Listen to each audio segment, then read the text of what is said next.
Listen, I've told this story to the police, to my therapist, and to my wife Sarah, until my throat went dry. But you spent enough time in the backwoods to know that the world isn't as mapped out as the GPS says it is. You know that some shadows have teeth. Before I get into the thick of it, I want you to ask yourself something. Have you ever felt that sudden icy prickle on the back of your neck when you're completely alone? That feeling that you aren't just being watched, but being appraised, like a piece of meat in a window. And why is it that, in those moments, your first instinct is to look at the trees, never the ground? I'm Damian Mortensen. I've lived in Boulder my whole life. I'm a postman, or I was. You get used to the rhythm of the road, the predictability of the mail, the way dogs bark at the same time every day. It's a grounded life. To clear my head, I usually go hiking in the flat runs. But back in January, I decided I needed something bigger, something emptier. I took my old Subaru and headed up toward Montana. I wanted the big sky, the silence. I should have known better. Winter in Montana doesn't just arrive, it settles in like a conqueror. It was late Tuesday near the fringe of the Kootenai National Forest. The clouds were so thick and low they looked like bruised lungs, heavy with snow that hadn't quite fallen yet. I was on a back road, one of those shortcuts that ends up adding 3 hours to your trip, when the engine just sighed. No bang, no smoke, just a long, mechanical expiration. I rolled to a stop, total silence. Now, I'm a postman. I've dealt with breakdowns. I've dealt with mountain lions. But as I sat there, the heater ticking as it died, I remembered something a local in Libby had said while I was fueling up. He'd seen my Colorado plates and asked if I was hunting the ghost. I laughed it off, thinking he meant some local legend or a specific elk. He didn't laugh back, he just said, "They're smarter than the wolves. They wait for the steel to fail." I stepped out of the car. The air was so cold it felt like inhaling needles. I popped the hood, but I knew it was useless. I was miles from the nearest house. The sun was dropping behind the peaks, and the woods were too quiet. Not a bird, not a squirrel, nothing. That was when I heard the first sound. It wasn't a howl, it wasn't a growl, it was a rhythmic heavy thud, thud, thud, like someone was walking upright but with enough weight to make the frozen earth vibrate. I looked toward the tree line, about 50 yards away. At first, I thought it was a man, a very tall man in a grey fur coat. He was standing perfectly still between two pines, but then he shifted. He didn't move like a human.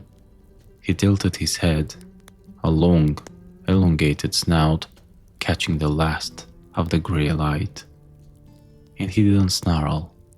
He observed. He stayed there for maybe a full minute, just watching me struggle with the jumper cables. And then he did something that made my blood turn to slush. He raised a hand, no, a paw with fingers far too long, and he tapped a rhythm on the trunk of the tree. Tap, tap, tap. He was mimicking the sound my engine had made before it died. I scrambled back into the car and locked the doors. My heart was a drum in my ears. I told myself it was a bear, a mangy, weirdly shaped bear. But bears don't mock you. Bears don't have eyes that look like they understand the concept of a door lock. I sat there in the dark, clutching a heavy mag light and my hiking knife, watching those yellow eyes through the windshield. He didn't attack. He just sat at the edge of the woods, waiting for the temperature to drop, waiting for me to realize that the car wasn't a fortress, it was a slow cooker. That first night in the Subaru was a slow descent into a very specific kind of madness. You know, the one where every creak of the car's cooling metal sounds like a footstep, and every breath you take fogs the window just enough to make you wonder if the shape shifting in the mist is real or a trick of your own eyes. By 2 a.m., the temperature inside the cabin had plummeted. I was wrapped in my emergency bivy sack, shivering so hard my teeth were clicking like castanets. I kept the maglite off to save the batteries, but every 20 minutes the silence would get too heavy and I'd click it on just to sweep the tree line. On the fifth sweep, he was closer. He wasn't at the tree line anymore. He was standing right by the rear bumper of the car. I didn't see him at first, just the reflection of the light in those dinner plate eyes. They weren't glowing, they were reflecting, like a cat's, but positioned forward on a heavy, muscular skull. I let out a shout, a pathetic, cracked sound, and he didn't flinch. Instead, he leaned forward. I heard the sound of claws, thick as steak knives, dragging slowly across the metal of the trunk. He wasn't trying to get in. Not yet. He was testing the material. He was learning what I was made of. "Go away," I yelled, slamming my palm against the glass. The creature retreated a few steps, moving with a terrifying fluid grace into the center of the road. In the beam of my light, I finally got a clear look. This wasn't the Hollywood version. No snout-nosed bodybuilder in a rug. This was something ancient. It stood nearly 7 feet tall, on hooked, digitigrade legs. Its fur was the color of dirty slush, matted with frozen mud and something darker. But it was the face that broke me. It was too expressive. The brow was heavy, the ears twitched with a deliberate, directional focus, and when it peeled back its lips, it wasn't a wild snarl, it was a smirk. Then, the smart part the locals talked about kicked in. The creature reached down and picked up a heavy rock from the shoulder of the road. It weighed it in its paw, tossed it up once, and caught it. My breath hitched. It looked at the rock, then looked at my windshield. It was calculating force. It was understanding a tool. I didn't wait for the glass to shatter. I scrambled into the driver's seat, grabbed my keys and tried the ignition one more time, out of pure panicked reflex. Click, click. Nothing. The creature let out a sound then. It wasn't a howl, it was a huffing, rhythmic wheeze. A laugh.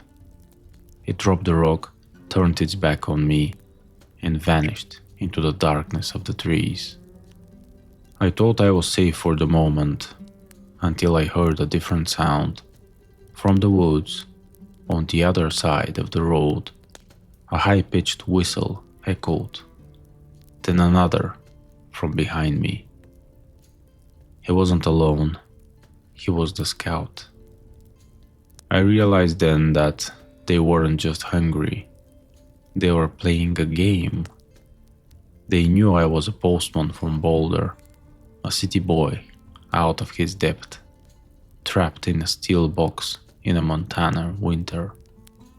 They were waiting for the cold to do the hard work of weakening me before they moved in for the rip.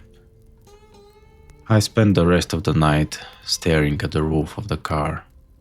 Around 4 a.m., I heard the sound of something heavy landing on the roof. The metal groaned and dipped inward under the weight. I looked up, and through the thin fabric of the headliner, I could see the distinct indentations of 4 massive paws.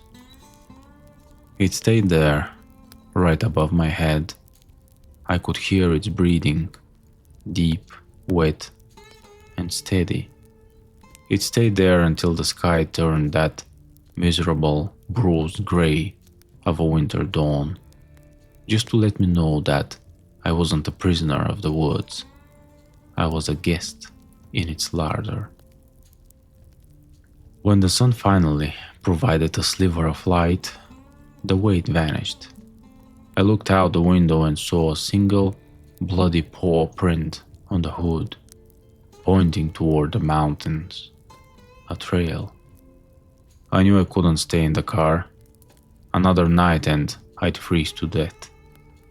My only hope was a ranger station I remembered seeing on the map about 5 miles back. But to go there, I had to walk. And to walk, I had to leave the only thing between me and the things that whistle in the dark. I stepped out of the car and the silence was so heavy it felt like a physical weight on my shoulders. You know that kind of cold? The kind that makes the air feel thick, like you're breathing through a woolen blanket. That was Montana that morning. I packed my hiking bag with everything I had: emergency flares, my heavy-duty hunting knife, a small canister of bear spray, and the last of my beef jerky. I looked at the car one last time. It looked like a discarded tin can in the middle of the vast, white wasteland. My sanctuary was now just a landmark. I started walking back the way I'd come, keeping to the center of the road. My plan was simple: 5 miles to the ranger station. In the Flatiron, I could do 5 miles in an hour and a half. Here, in knee-deep drifts and minus 20-degree winds, it was going to be a grueling trek. I hadn't gone half a mile when the feeling returned: the appraisal. I looked to my left. The woods here were dense, a wall of lodgepole pines choked with snow. And there he was, not hiding, not stalking, just keeping pace with me, about 20 yards inside the tree line.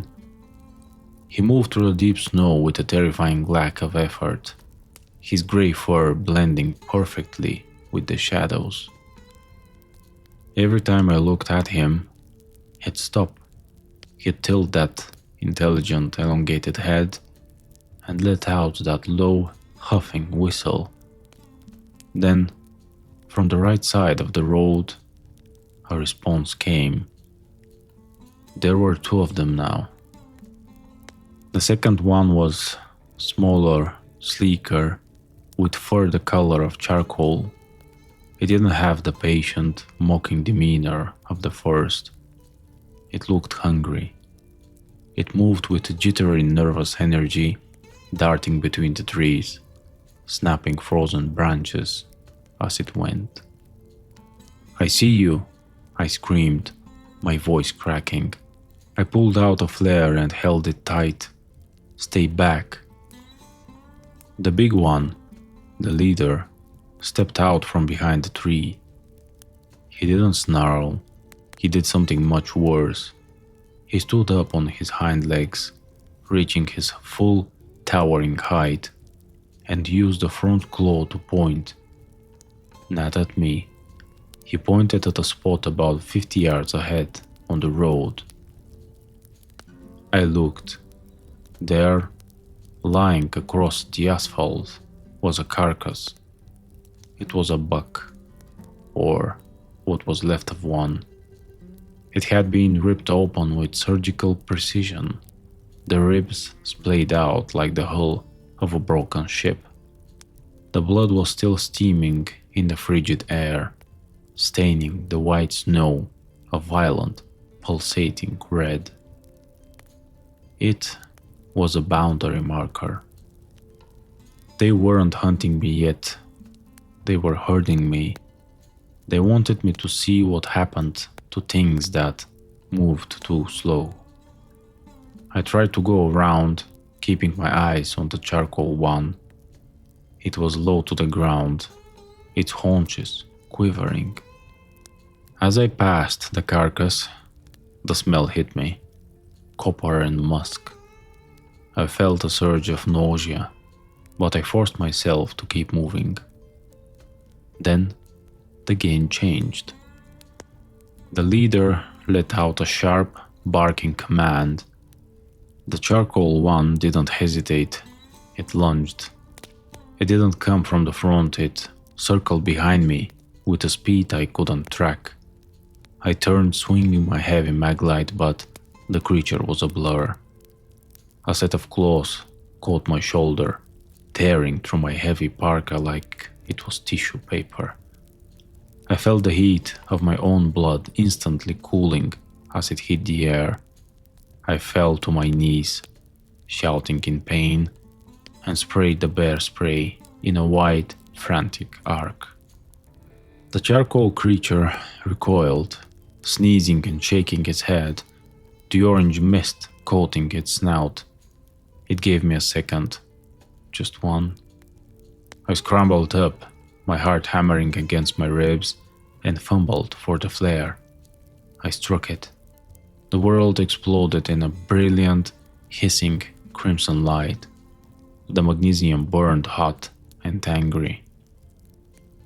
The creatures hissed, shrieking back from the unnatural chemical glow. The leader narrowed his eyes, shielding them with a massive paw. He looked at the flare with an expression that wasn't fear.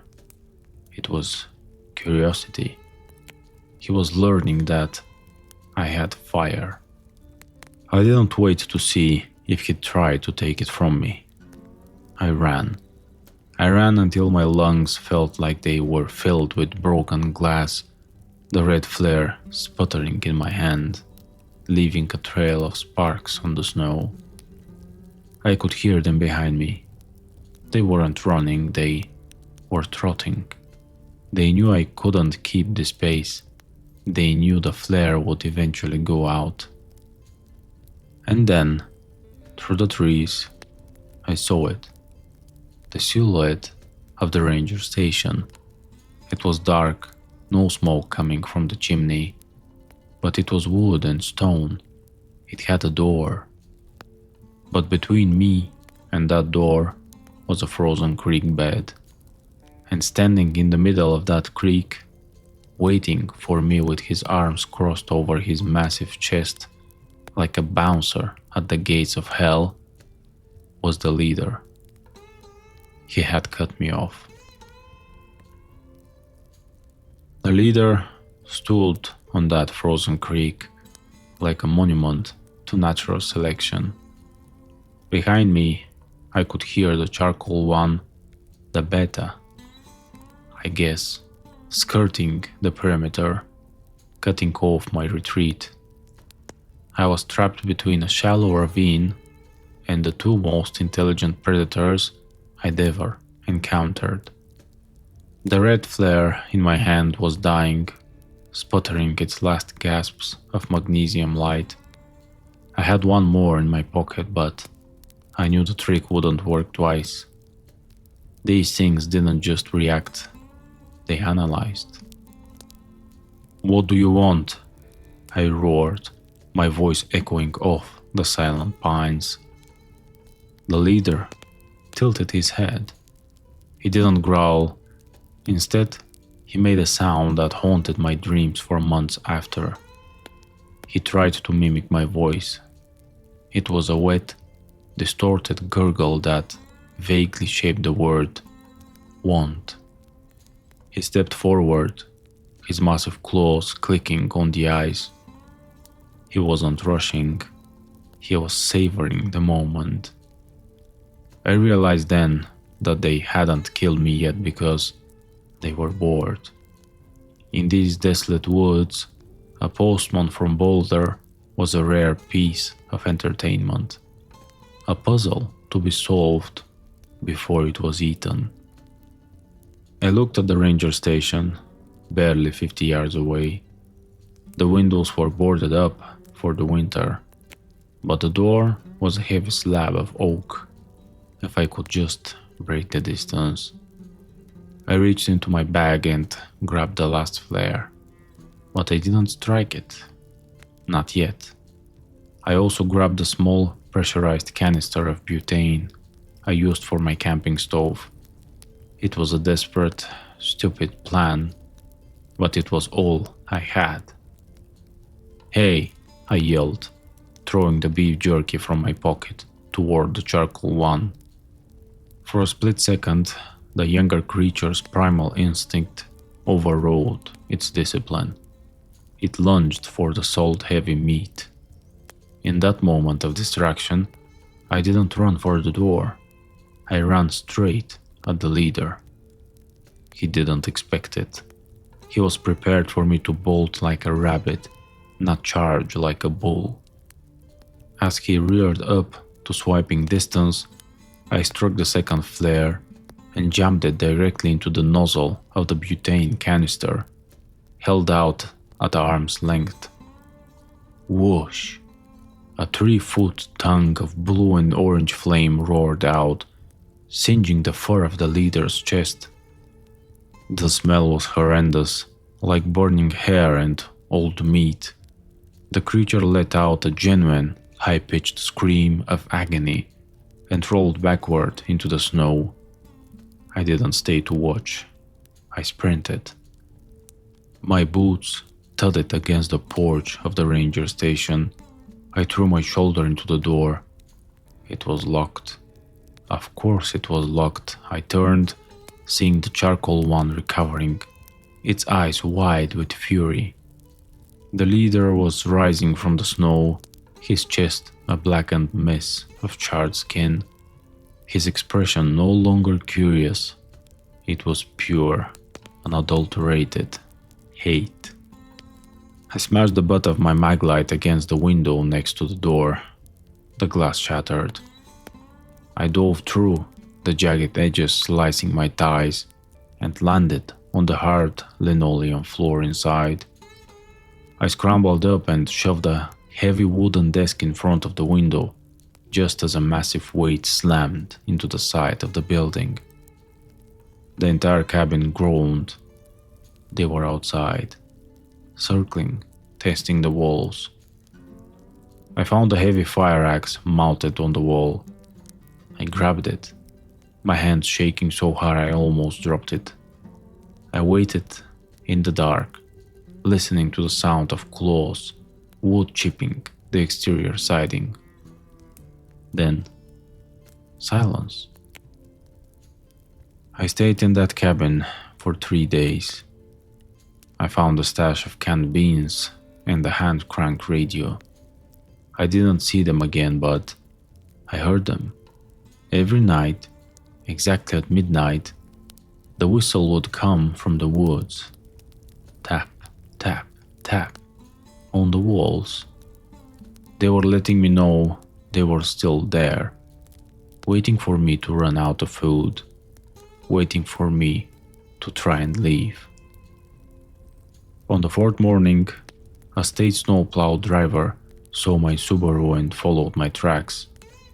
When he arrived with 2 deputies, They found the cabin surrounded by thousands of hoof-like prints, except they had toes. They escorted me out under heavy guard. As we drove away, I looked back at the tree line. The leader was there, standing tall, his chest scarred and hairless where the fire had kissed him. He didn't chase. He just raised a paw and mimicked the motion of a wave. Goodbye, or maybe see you later. I'm back in Boulder now. I don't hike anymore. I don't even like going into the backyard after the sun goes down, because I know that out there, in the dark, there's something that doesn't just want to eat us. It wants to outsmart us. And next time, I don't think I'll have a flare.